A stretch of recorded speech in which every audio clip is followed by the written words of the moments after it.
Now, as I understand, you're quite excited about what Michigan has to offer this summer. I mean, I'm wondering what kind of sets Michigan apart as a great place to kind of dine and entertain. Well, first of all, it's kind of counterintuitive. You wouldn't think of Michigan as being this magnificent gastronomic spot, but in fact, I discovered it, well, I didn't discover it, but I started coming here about 15 years ago, and the payoff was that immediately there was something delicious. There's a crazy culture of fishing and fish smoking, so that they have all these crazy smoked chubs and smoked lake salmon and smoked lake trout and smoked whitefish, and then all the raw fish that comes with that and the beautiful culture of that. Then I discovered these great cheese makers. There's these guys making this really delicious raclette, which is kind of that Swiss melting cheese that we just serve sliced like that. There's great butchers and a great culture, almost like a guild of Eastern European butchers who are all making really cool, fun, delicious stuff that is available to anybody. You don't have to be a member of a secret club, or you don't have to be a chef.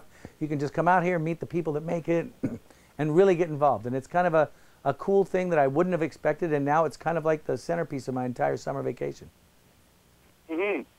Now, when most people think great, food cities of America, they're going to think San Francisco, they're going to think New York. Do you think Michigan maybe has that vibe of like an up-and-coming place? I think Traverse City and its region, last summer Bon Appetit did a really nice piece about it. A lot of different things are touching on it kind of in the social media space, but what people really understand is that it's not just hype, it's not just some PR campaign, it's actually truly here. And I think the winery part really captures a little bit of it, and that there's great winemakers always brings great food makers, and the way the farmers markets operate and the way the kind of people that I meet are there, it's the real deal, and this is here for a long time, and it's going to become one of those kind of special gastronomic vacations where you can come and taste wines and then go play golf and then go to a great restaurant and then go to a great farmer's market and then go home and cook. You can rent cabins here that are remarkably inexpensive and really, really cool right on the lake. Let's talk summer entertaining, because when most people think about having a party in the summer, they think just a few beers and just a simple barbecue. But in your opinion, what turns a good summer barbecue into a great one? I think it's just the fact that you curate a little bit. If you think about it just a little bit to make it something different than what's ever on the grill and whatever happens to be on the ice in the fridge, you'll find something really cool. I love the idea of doing a Venetian theme, or maybe a Oaxacan theme, or maybe even just like a Traverse City, Lake Michigan theme. And it's making things that are all kind of cohesive in a way. Make it more interesting than just a series of greatest hits. Not that greatest hits aren't delicious. I think they're a good part of everyone's world, but making something that has just a slightly different, unique point of view is what makes a party memorable, also for the producer, the cook, the chef, and also for the guest who gets to come and say, wow, you know what, I went and we had this crazy northern Michigan party at our friend's house in Arizona, and it was so delicious.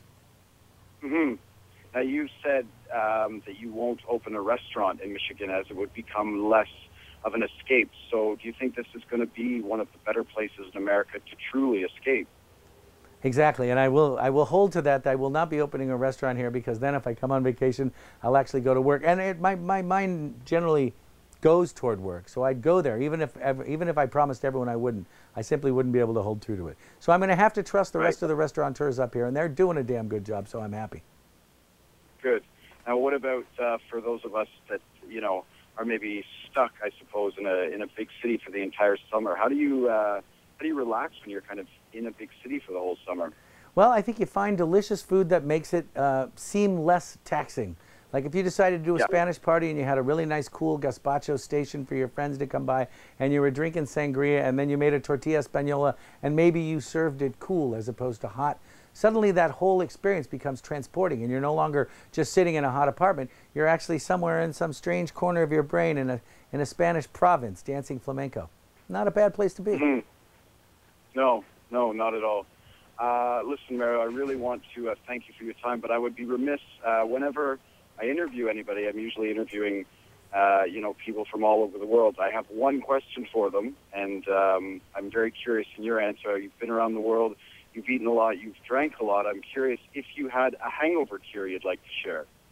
My favorite hangover cure is one that I learned in Mexico.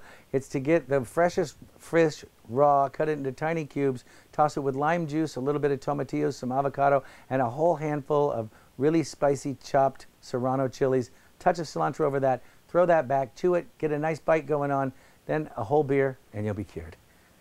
You'll be good. Great. Listen, thanks a lot for your time, Mario. I really appreciate it. Thanks, Josh.